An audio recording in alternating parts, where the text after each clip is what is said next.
So I had a meeting today with the local mayor, and he wasn't really expecting me. He was expecting Ernie, and Ernie told him he might bring a couple of people with him. And the mayor thought that he was just coming to see their oaths. So we had, I think, half an hour or something. And then he said, I said, well, can I have a look at this oath? And it happened to be one of the former mayor's oaths. Well, he was a former mayor, he's a councillor now. But anyway, the oaths are exactly the same. They got Canada and British Columbia in the corner. And they go down exactly the same, all the way down like it's some kind of form letter or something. So I said, well, I want to pull it out. He goes, oh, no, you can't take it or nothing. I said, oh, I'm going to take it. I just want to pull it out because I want to read some things off it at a later date here. So he said, okay. So Ernie said, well, Darcy's got a few things that she thinks should enlighten you a little bit.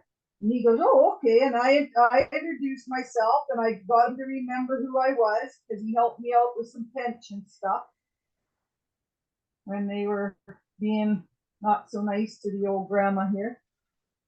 And he helped me with that. So then I said to him, well, I have to give you a little bit of history. So, like I do to everyone, because we all think that Canada's a country and British Columbia's a province and all the rest of that bollocks. So I said to him, okay, I'm going to start at the beginning so that I can explain where you are right now. So I just quickly told him, I know I have to learn to get it simpler.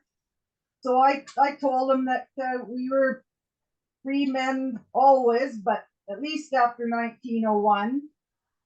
I told him about the Resource Acts from, I took my book with me. I don't remember now because I'm super tired, but it was either 1928, 29, 30, 31. They put in all the Resource Acts. So I said, keep in mind that they had no jurisdiction to do that because, you know, we were free men on the land, but it was telegraph or tell a woman, and they just left the status quo. Because by that time, all the ministers and everybody that was sitting in Parliament and everything else were comfortable. They just were liars like they are today. And so they just never said anything. Plus, there was war upon war upon war upon war. So I said, well, the reason why they never said anything was partly because way back in 1867, the Queen and them were all in trouble for all their wars, and they owed money to the United States, and it was just a big mess, big financial mess.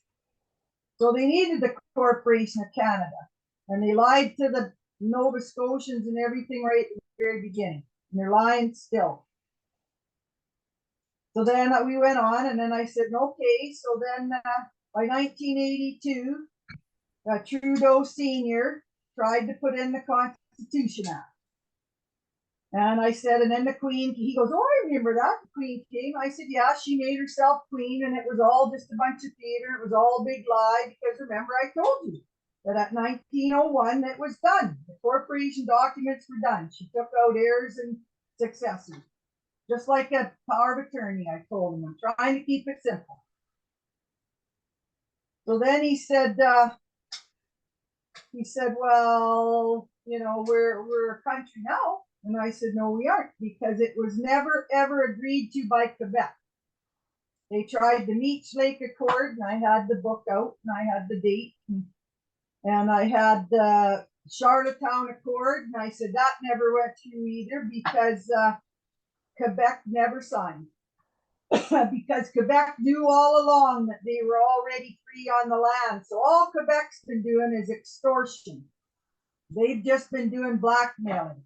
And he goes, well, why would they do that? And I said, well, the reason for the treason is all the resources out here in the West. We got a lot of resources out here, and we have no say. And it used to really make my dad mad. And all the boys that sat with him having a beer on a hot day, when they would vote And as soon as the votes were done back east, it didn't matter what happened from Ontario west. And it used to choke them up. And it probably still chokes up a lot of us. So he said, oh.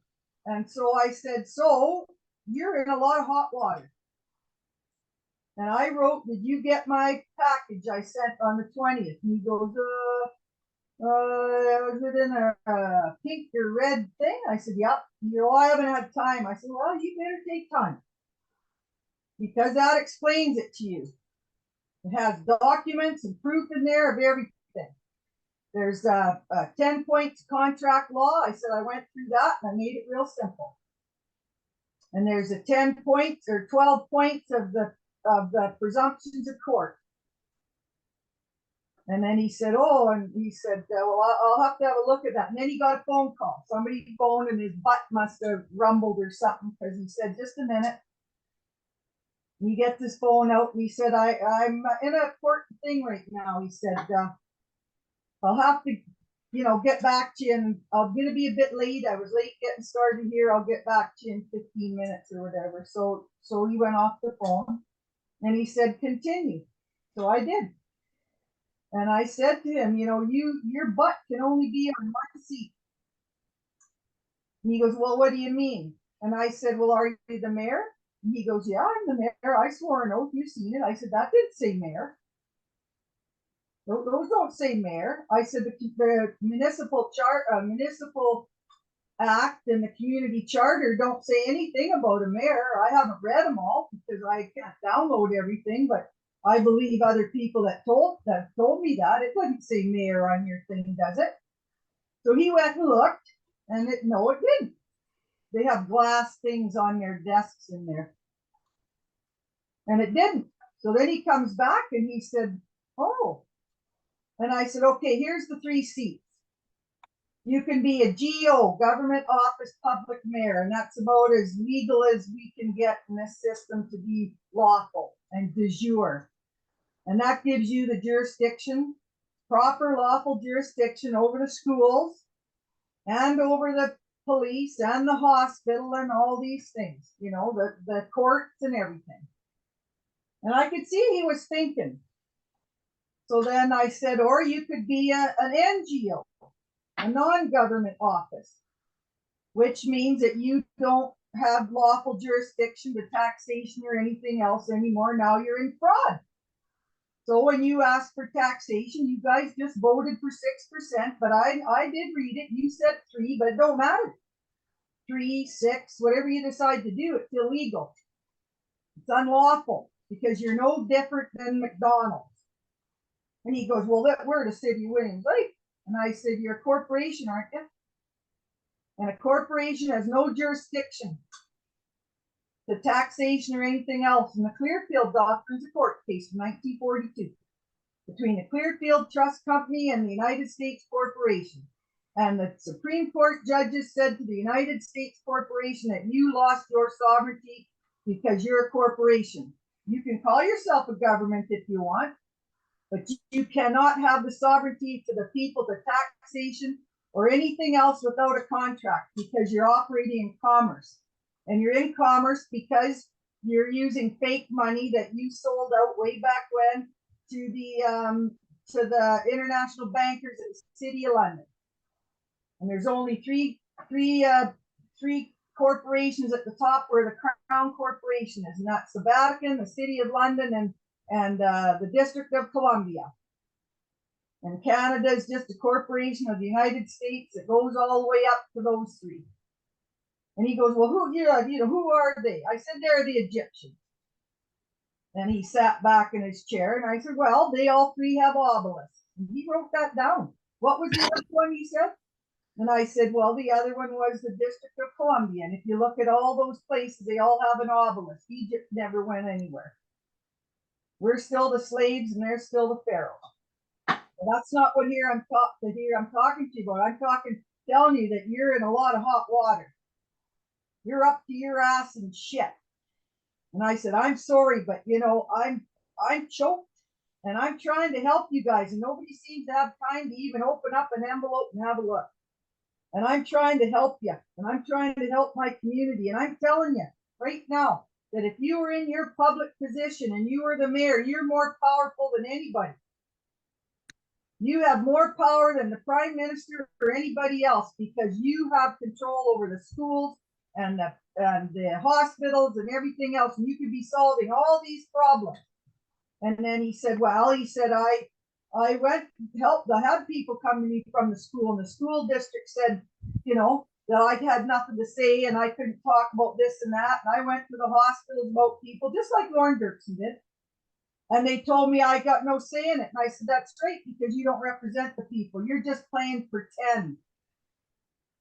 And in law, that's conversion and fraud and the color of law, because you're pretending to be something you're not. And the people voted you into a public office.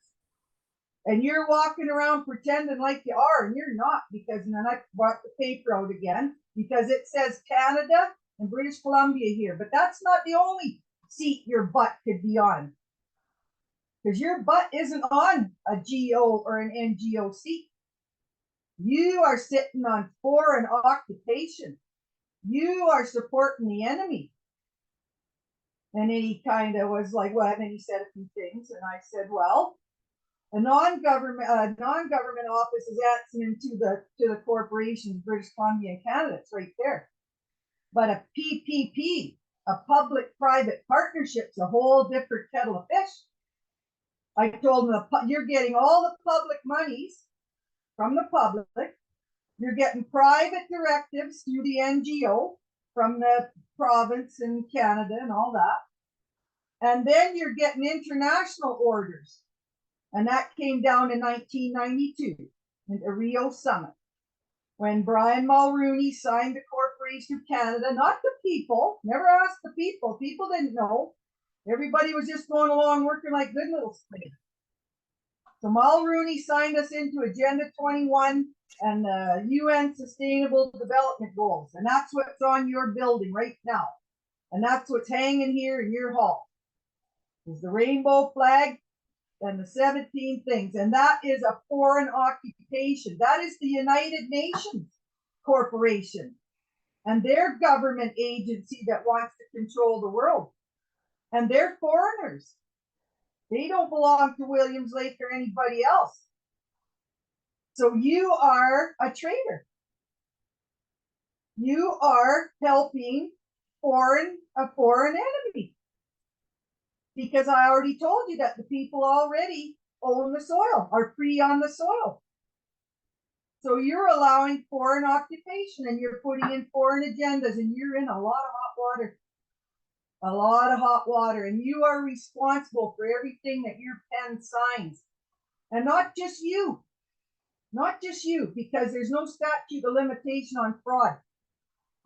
That means that every mayor, from you sitting here right now, all the way back to 2004, when they turned it into the community charter, and all the way back basically to the Municipal Act that came in 1992 and found itself on everybody's desk in every municipality and everything around the world, same with the Sustainable Development Goals and all that. This world is under foreign occupation. Now, someone somewhere, because I didn't have the hopium anymore, someone somewhere's got to stand up, and it's going to take balls, and it's going to take courage. And don't think you won't get any pressure by it. But someone somewhere has got to stand up at some point and be a light to this world and get this figured out so that other ones can have courage. Because they have no jurisdiction here, and neither do you. You are taxing the residents and the people in Willams Lake, and you have no jurisdiction to do it. But that ain't all. That ain't all in the hot water you're in. And so I got out the Pfizer documents, and I said it was through your pen or the pen of the mayor, and it's still going on now, so you're responsible for that too, that they brought in the COVID mandates. And it went to every village and hamlet and city through the mayor's office. So you're responsible for that. And don't you think for a minute, and I'm talking to him like I'm talking to you. He's a man, he should be able to take it. So I said, don't you think for a minute that when those husbands and wives, mothers and fathers find out that that shot killed their friends, making their other people injured, and is going to sterilize their children, it'll be Old West style for you, I said. They'll be coming with rope and looking for a tree, and there will be no stopping them. And that's same for those pharmacists, and same for the doctors, and same for all the nurses that did this harm. And don't think that day's not coming, because people are dropping like flies. So then the phone rang again. We got on the phone again. He said, look, he said, I know I'm, but just give me another 15 minutes, just another 15 minutes. He said, this is really important. So he gets back on off the phone, and he said, I got 15 more minutes. And I said, okay, I'll wrap this up. So I said, you swore the wrong oath. You don't represent the people. You're in a lot of hot water. When the people find out that they're being taxed illegally, and I'm not saying that there's nobody willing to pay tax, but we're talking about fraud at the highest level. We're talking about all the trees and everything in your jurisdiction, in your regional district, in our community, which works together generally, that all those resources belong to the people. But right now, we got a corporation called British Columbia with their Ministry of Forests and all the rest of their lies and extortion, taking all the trees and everything else. And I can go all the way over to Saskatoon and buy a tree in 1979, a piece of lumber from a tree in British Columbia that was milled right here in my town, and I pay less for it than I do here. So what is that telling you? Who's making money here, there, who's being subsidized, and what's just what? So don't say or don't think that there's not enough money around. And also, where did the money go? Where is all the tax money been gone since 1992?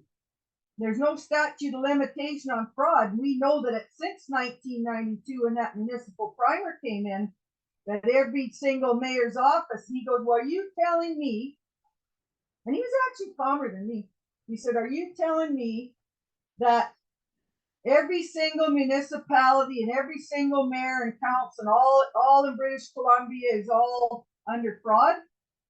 I said, no. I'm saying you are, British Columbia is, Alberta is, and I went all the way down, all the way through to the tip of Newfoundland. I got everything figured out. Thank you for homeschooling, because I would have forgot that.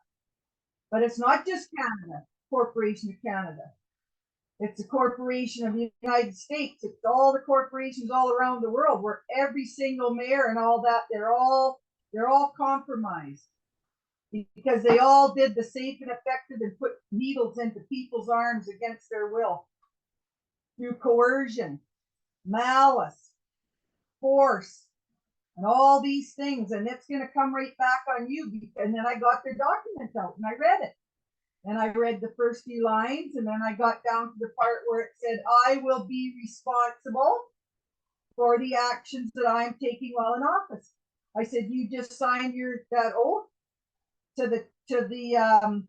the enemy, saying that you will be responsible. So you might be finding yourself hanging from a tree. And all I'm here to do is try and tell you that you're our neighbor. You helped me when I wanted to, and all those people that voted for you will stand up for you. And he goes, well, I stood, he got up, he stood at the podium, he said, I stood right here. And the Supreme Court judge swore us all in. And I said, yeah, into the corporation. Well, does he realize? I said, oh, he's well aware. Because that's maritime law. That isn't the law of the land. That's the law of the pirates. Not the law of the land. If it was the law of the land, you'd have jurisdiction and the criminals would be staying in jail, and you'd be able to have peace and order and all the rest of that. You could unplug all this 5G bullshit, because I said, and because the red phone that they used in the White House to talk to the moon is no different than the phone I have here. So if they can do that, well then, why do we need that stuff? But the day is coming. The day is coming. And I'm just here, and I wrote all that stuff in all honesty to you and to the members there. He said, does the regional district know? Why aren't you talking to them? I said, because they're amalgamated into you. And they did get it. And I have every right to be here. My family built this town, and he who creates owns. And my money that I pay on my taxes, or did pay on my taxes out there at the lake, I said that money is all amalgamated into Willams Lake. For the fire department that we're not going to get at Felker Lake, we're not getting any fire help out here. It goes to South Lakeside now, and that's fine. Okay, they're within your 15-minute city. And that's not a normal thing. That's a United Nations thing. You are in deep trouble, sir. You are in deep trouble, sir. So then he said, well, I really have to go, but come up here to my office. I want to get the form for a deputation. I want to get the council together into a whatever he said, camera meeting or something like that, a deputation thing. I said, I'm not interested. And he stopped and said, you're not interested? I said, no, I'm not interested in talking to where I can't talk to the public. And it's not published where the public can hear it. So if it's some kind of secret, something, I said, I'm not interested. If it's public and it's open and the people can come in and listen to it, then I'll sign that paper. So he said, it'll be public. So I went up to this guy's with the other two men that were with me. And it's his office. And he said, it's the lawyer's office. And I said, oh, good, hi. I said, then you know what land, air, and water is. And he looked at me and I said, so you know we're in the jurisdiction of the pirates, right? We're in the maritime law, commerce, contract law. You know that then. And his eyes went big. And I said, and then so this jurisdiction of taxation and all that is not right without consent. It's de facto, ultra vires. And it's criminal because we're talking fraud, extortion, malice, conversion. We're talking, heavy duty stuff here. And I'm trying to get this sorted out. So he gets the form for me, and the mayor takes me into his office and he wants me to fill it out. And he told the guy that, and he said, well, he's not the lawyer, he's something else. I said, I don't care who you are. I just know that everybody's in a lot of trouble and that the people have a right to know, and that you're taxing them, bylawing them, and all the stuff you're doing is fraud. And when they find out, you're in trouble. And I'm trying to help you.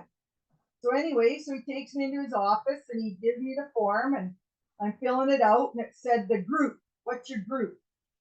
And I looked at him and I said, what's my group? He said, well, what association are you coming from? So I put Truth. I'm coming from the Association of Truth. And I put that down. And then he said, well, what do you want to talk about in there? And I said, I wrote jurisdiction. And then I put GO, government office, public, de jure, for the people, lawful. And then I put NGO, oath to British Columbia, Canada, de facto, unlawful, no, not legal to tax. And then I put PPP, and under public, I put GO. And then under the next one, private, I put NGO. And then on the other one, I put United Nations, foreign influence trader, unlawful, illegal trader. And he said he told this guy he wanted him to fit me into a schedule. And I said, well, it's going to take more than 10 minutes. He said, well, I realize that's been an hour and a half. So he said, okay.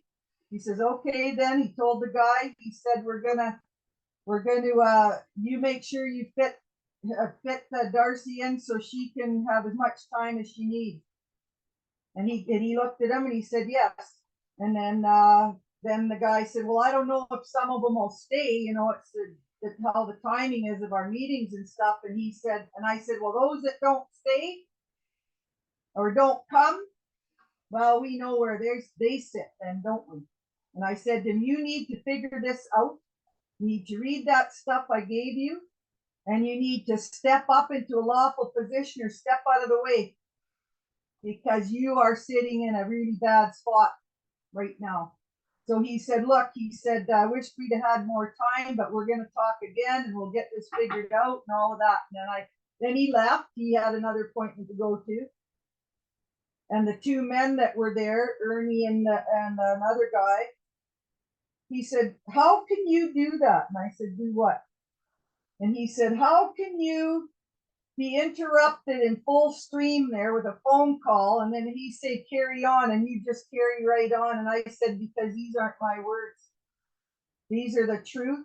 You can't bury the truth. You can't stop the truth. And I'm not speaking for me. The universe and all, I don't know who all is putting the words there.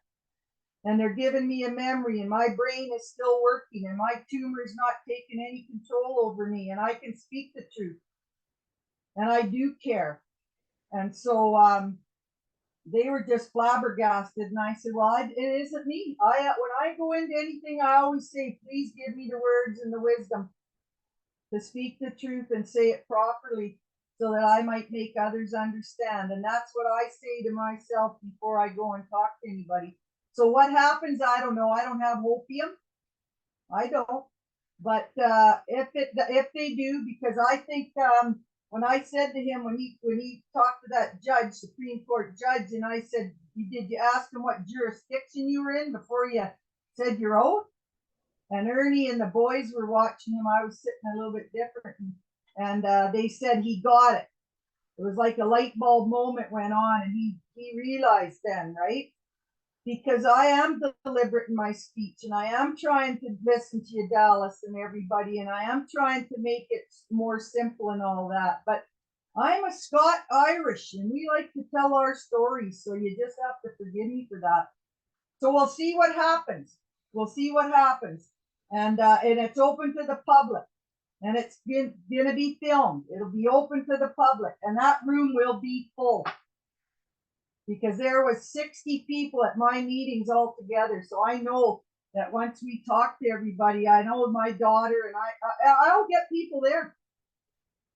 And we'll see what happens. So that's my day, another day in paradise for the old sparrow.